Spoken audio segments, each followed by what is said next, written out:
tengok pintu gerbang malam 7 liko di Daik Lingga.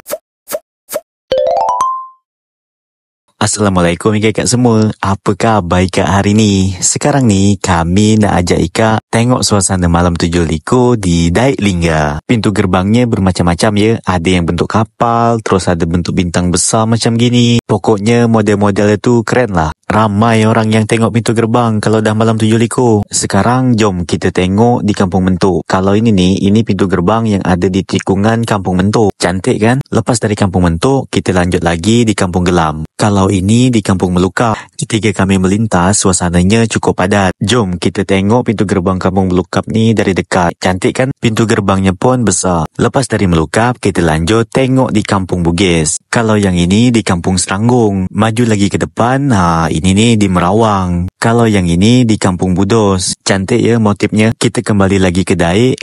Kalau yang satu ni di depan lapangan futsal Daik ya. Kalau di Kampung Pahang tadi ada bintang besar, di sini nih ada dua bintang yang agak sedang. Beginilah suasana malam 7 liko di Daik Lingga tahun 2025 ni. Tapi kami tak sempat nak rekam semua. Macam mana? Seru kan malam 7 liko di Daik? Selepas ni kira-kira apa lagi yang nak Ika tengok? Coba Ika komen. Oh ya, buat Ika yang belum follow akun kami, bantu di follow ya.